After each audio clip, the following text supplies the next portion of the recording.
हळद कुंकू हसलं मालिकेच्या आजच्या भागामध्ये आपण पाहणार आहोत की दुष्यंत आणि कृष्णा छान कॅन्डल लाईटच्या प्रकाशात बसलेले असतात आणि त्याच वेळेला कृष्णा जी आहे ती दुष्यंतला सांगत असते की माझ्या आयुष्यात ना जे सुख आहे ते तुमच्यामुळेच आहे आणि माझ्या आयुष्याची खरी धनसंपत्ती जी काही आहे ती फक्त तुम्हीच आहात असं देखील बोलून ती आता त्याच्या मनामध्ये राज्य करू लागते। ज्या वेळेला आता ती या सगळ्या काही गोष्टी ठरवते ना तेव्हा मात्र आता इकडे असणारे दुष्यंतसुद्धा खूपच जास्त खुश झालेला असतो। दुष्यंतला एकदम भारी वाटत असतं। तर दुसरीकडे आता ही अंगठी हवी असते आणि त्यासाठी काही करायला ही आता पूजा तयार असते। पूजा आता अंगठी मागत असते आणि त्यावर तिला जयकांत म्हणत असतो की 1 मिनटं, अशी कशी अंगठी मी देणार आहे? तुम्ही मला झप्पी नाही दिली, आपल्याला जादूची झप्पी हवी। झप्पी झप्पी म्हणजे काय असं ती आता विचारते। त्यावेळेला मिठी पाहिजे आपल्याला। मग कसं आपल्या दोघांमध्येही कोणतंही अंतर नसणार ना, एक मिठी तर होऊनच जाऊ दे असंही म्हटलं जातं। तेवढ्यातच ना बाहेर सावित्री आलेली असते आणि सावित्री हे सगळं काही लांबून पाहत असते। सावित्रीला आता बघितल्यानंतर धक्का बसतो की जयकांत आणि ही पूजा काय करतायत। म्हणूनच आता सावित्री हे सगळं काही त्या दाराआडून लपून पाहत असते आणि इकडे जयकांतला मिठी मारत तिथे उभी असते ही पूजाला आता काही नाही, फक्त पैसा इम्पॉर्टंट असतो। ती मिठी मारताना हे सुद्धा म्हणत असते की आता तुला जे काही करायचं आहे ना ते करून घे, पण आता मी काही तुला इतक्या स्वस्तात नाही भेटणार आहे। माझी किंमत ना लय मोठी आहे। तुला आता माझ्या जाळ्यात फसायचं आहे ना फस, पण उलट त्या सगळ्याचा मलाच फायदा होणार आहे असं देखील ती आता म्हणत असते।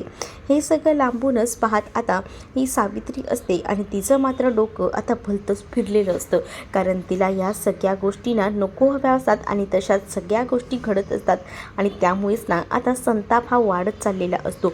मग आता त्याच्याकडनं पूजा कशी बशी आपल्याला हवी ती अंगठी मिळवते आणि ती म्हणत असते की चल आता मला यायला हवं, माझी आई माझी वाट बघत असेल असं काहीसं आता त्याला ती सांगते आणि ती रिंग त्याच्याकडनं घेते।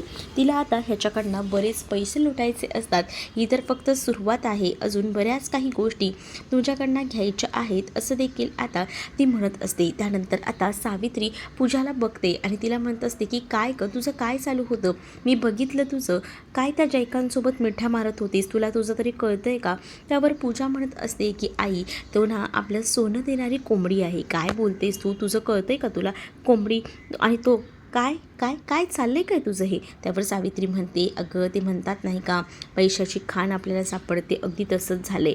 तो ना माझ्या पाठी इतका वेडा झालेला आहे ना की त्याला मी सांगेन ना ते सगळं काही करायला तो तयार आहे।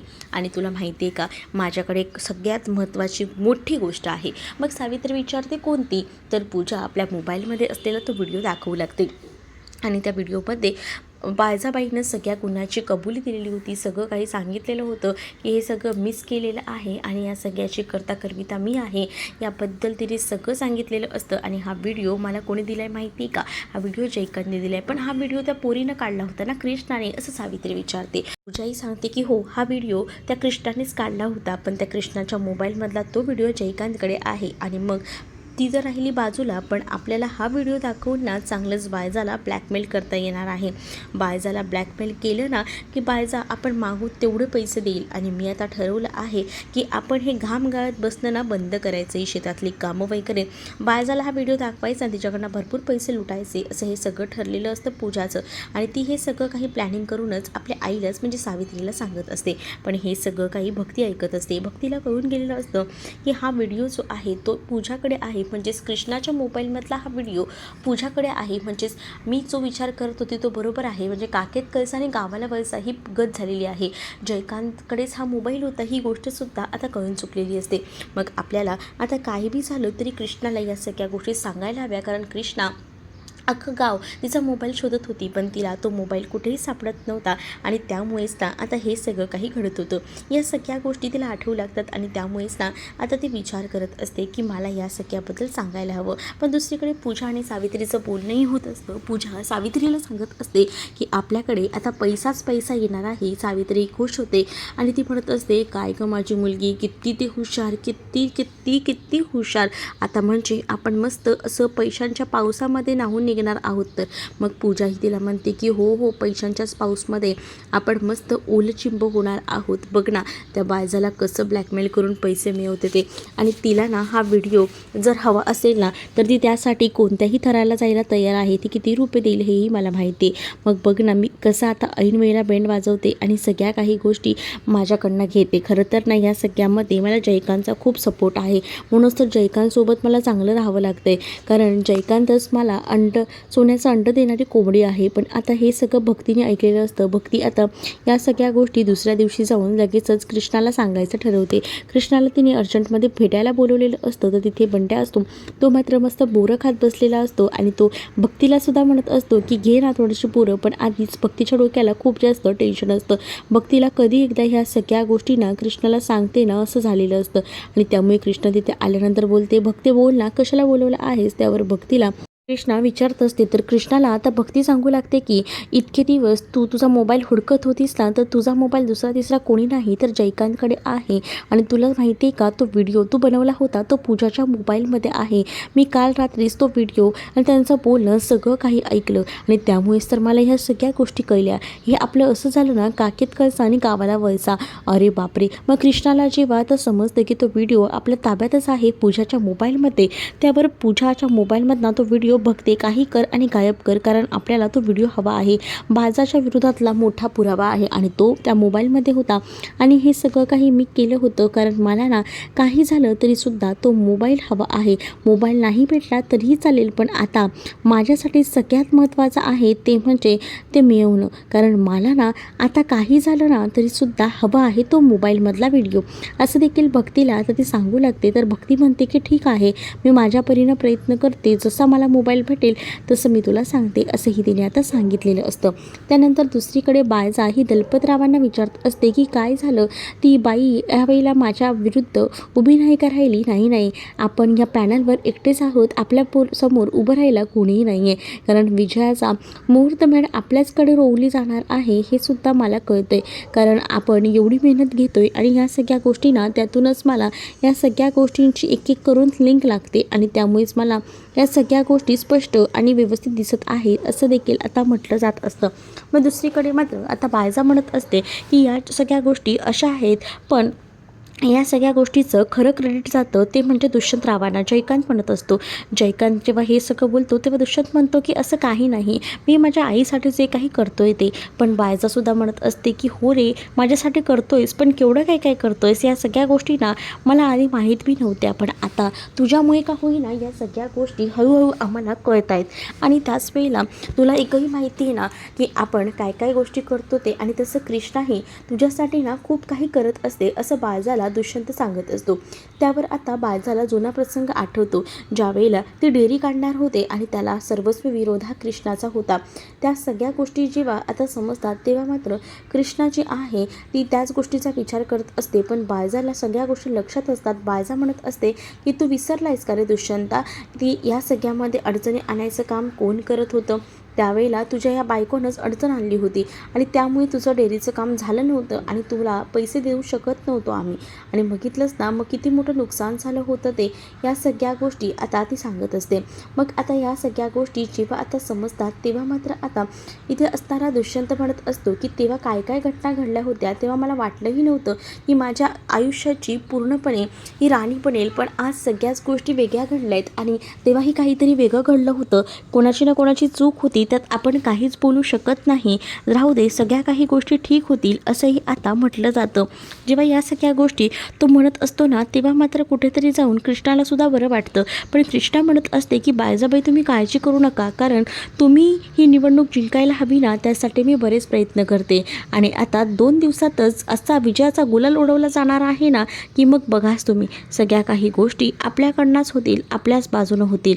मग सगळ्या काही गोष्टी आपल्याकडनं होतील याचा अर्थ दुसरीकडे बायजा थोडी घाबरलेली असते कारण 2 दिवस शिल्लक राहिलेत असं आता वॉर्निंग देतच इकडे कृष्णा बोलत असते. आणि कृष्णाला हे सगळं बोलताना जराही भीती वाटत नसते ती काचरत नसते. कारण बायजाला आता कळून चुकलेलं असतं की आपल्याबद्दल काहीसा पुरावा या पोरीच्या हाती लागला आहे म्हणूनच ही हे सगळं काही बोलते का अशी भीती बायजाच्या मनामध्ये आलेली असते. मात्र खूप जास्त खुश असते आणि ती म्हणते विजयाचा गुलाल आता उडवला जाणार आहे, 2 दिवसातच सगळं चित्र पालटणार आहे. असं काहीसं बोलल्यानंतर बायजा ही कृष्णाकडे पाहतच राहते, कारण कृष्णाच्या चेहऱ्यावरचं हसू हे बायजाला नकोसं झालेलं असतं. दुसरीकडे आता रात्र झालेली असते, सगळीजणं झोपलेली असतात. तर आता भक्तीला काही झालं तरीसुद्धा पूजाच्या मोबाईलमधला तो व्हिडिओ मिळवायचा असतो आणि यासाठी तिची मेहनत चाललेली असते, खटपट सुरू असते. सावित्री आणि त्याचसोबत भक्ती ह्या एका रूममध्ये झोपत असतात.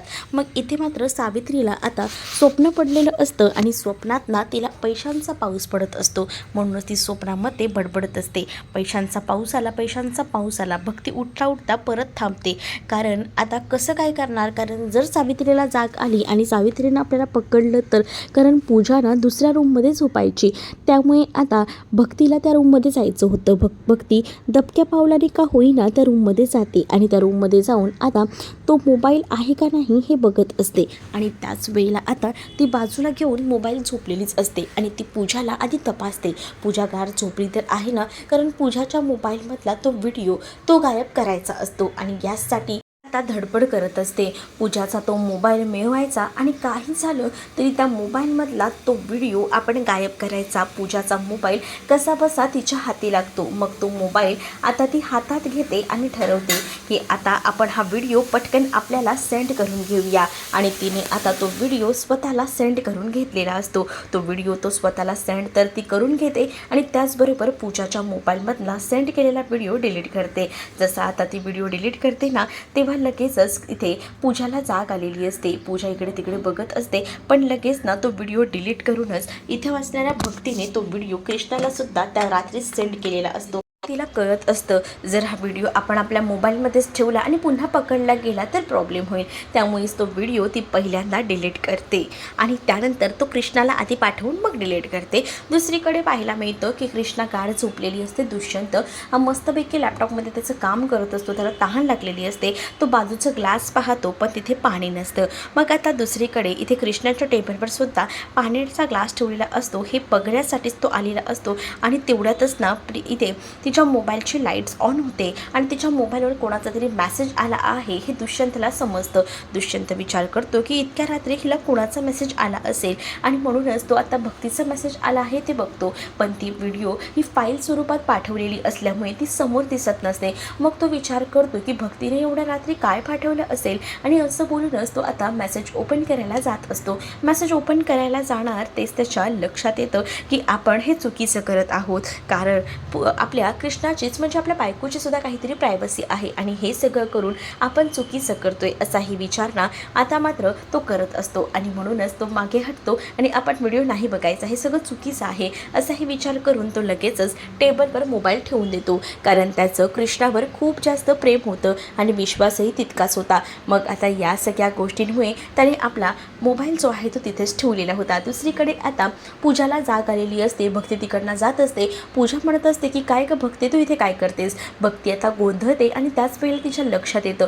ती म्हणत असते की अगं लय डास चावायला लागलेत, झोप बी येईना, म्हणूनच म्हटलं होतं की ही मशीन घेऊन जाऊ का, ती मशीनच घेऊन जायला आले होते मच्छरची, असं ती सांगत असते. अरे तुला गावाला राहून सवय नाही का झाली इतके दिवस, मी आत्ता कुठे मुंबईवरनं आले आणि मी काही त्या मशीनशिवाय झोपणार नाही, तुला झोपायचं ना तू बाहेर जाणे झोप, ही मच्छरची मशीन ना इथंच राहू दे, निघ म्हटलं ना निघायचं मग, असंही आता पूजा भक्तीला सांगत असते. भक्ती बिचारी आता गपचूपपणे शांतपणे निघते, कारण तिचं काम झालेलं असतं. तिला तो मोबाईलमधला व्हिडिओ हवा असतो, जेणेकरून त्या व्हिडिओमधून पूजा आणि सावित्री पैशांचा पाऊस पडणार होते, पण तो व्हिडिओ नेमका आता भक्तीने कृष्णाला दिलेला असतो आणि त्यामुळेच ना आता खूप मोठं असं काम भक्तीने केलेलं होतं. भक्ती आता तिच्या तोंडाला लागत नाही आणि तिला कधीच तोंडाला लागायचा इंटरेस्टसुद्धा नव्हता, कारण पूजा ही कशी आहे हे तिला चांगलंच माहिती आहे. म्हणूनच ती आता गुपचूपणे आपल्या रूममध्ये जाऊन झोपायला निघते. तर दुसरीकडे दुष्यंत आता म्हणत असतो की मी जे काही करत होतो ते चुकीचं करत होतो, असं कधीही कोणालाही मोबाईलला आपण न विचारता हात लावणं चुकीचं आहे आणि त्यातच कृष्णाचा मोबाईल मी हातात घेतो याचा अर्थ हे सगळं चुकीचं आहे. दुसरीकडे सकाळी आता पूर्णपणे सगळं काही काम आवरायचं हे कृष्णाचं ठरलेलं असतं. सकाळ झाली की बेडरूम छान आवरायची. दुष्यंत आता कृष्णाला म्हणत असतो गुड मॉर्निंग, त्यावर ती सुद्धा त्याला गुड मॉर्निंग म्हणते.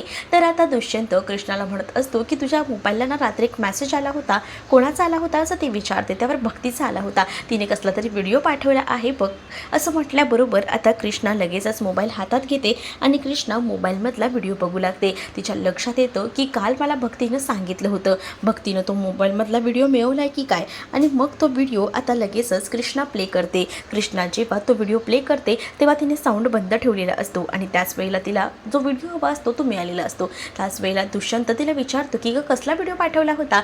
कृष्णा सांगत असते भक्तीला ना अशा कामडी व्हिडिओ पाठवायची सवय असते, म्हणजेच कॉमेडी व्हिडिओ तिने पाठवला आहे असं दुष्यंतला कृष्णा सांगू लागते. दुष्यंत म्हणतो अच्छा असं आहे. तर मग आता दुष्यंत पुढचं नियोजन सांगत असतो, कारण त्याने बऱ्याच गोष्टीचं प्लॅनिंग केलेलं असतं. बाळजाला या निवडणुकीत जिंकून आणण्यासाठी त्याची खूप जास्त तारेवरची कसरत सुरू असते. आता होळीचा सण आहे आणि त्याचमुळे ना त्यांनी गावकऱ्यांचे काही बाईट्स वगैरे घ्यायचं ठरवलेलं असतं आणि होळीचा कार्यक्रम खूप मोठा करायचं याचं नियोजनसुद्धा ठेवलेलं असतं. आणि त्याचसाठी कोणता तरी एक मोठा असं धमाकेदार प्रोग्रामसुद्धा ठेवूया जेणेकरून गावामध्ये नावही आपल्या आईचं होईल असं काहीचं प्लॅनिंग त्याचं असतं. आणि या सगळ्याबद्दल तो कृष्णाला सांगत असतो. कृष्णासुद्धा आता हे सगळं ऐकते तेव्हा खुश होते. त्यानंतर दुष्यंत तिकून गेल्यानंतर कृष्णा पुन्हा एकदा मोबाईलमधला तो व्हिडिओ बघते आणि म्हणत असते होळीचा कार्यक्रम तर जोरात होणारच. 2 दिवसांनी आहे ना होळीचा हा कार्यक्रम, तो कार्यक्रम तर मीच गाजवणार, कारण हा व्हिडिओ माझ्याकडे आहे. हा जेव्हा व्हिडिओ तिथे वाजेल ना तेव्हा बाळजाचं खरं रूप सगळ्यांसमोर येईल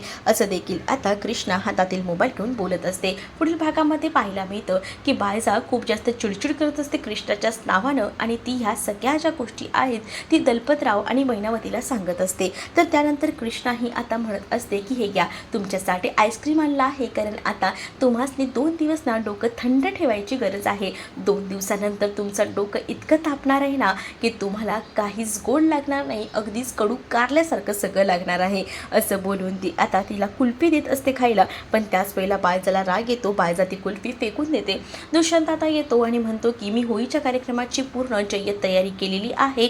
मग दुसरीकडे कृष्णासुद्धा मनात ठरवते आणि ती म्हणते की मी सुद्धा जय्यत तयारी आधीच करून ठेवली आहे. आता कृष्णाने ठरवलेलं असतं की नाच गाण्याचा कार्यक्रम तर व्हायला हवा. बाळजाबाईला ती म्हणते तुम्हाला तर नाच गाण्याचा कार्यक्रम येतच असेल ना. त्याबरोबर दुष्यंत आणि बाळजा कृष्णाकडे पाहतच राहतात. दुसरीकडे आता कृष्णानं या समरला सुद्धा कॉल केलेला असतो आणि त्याला सुद्धा कॉल करून ती सांगू लागते की आपल्याला त्या होळीच्या पूजे दिवशीच मोठा बॉम्ब फोडायचा आहे, सगळी सत्य समोर आणायचे आणि मग बाळजाचा बँड वाजवून टाकायचा आहे हे सुद्धा समरला ती सांगते. समरला सुद्धा हे प्लॅनिंग खूप जास्त आवडतं. तर तुम्हाला हा भाग कसा वाटला हे कमेंटमध्ये नक्कीच सांगा आणि अशाच नवनवीन भागांसाठी आपल्या चॅनलला सुद्धा सबस्क्राईब नक्कीच करा. चला तर मग भेटूया पुढच्या भागामध्ये. तोपर्यंत टाटा बाय. व्हिडिओ आवडला असेल तर व्हिडिओला लाईक करायला विसरू नका.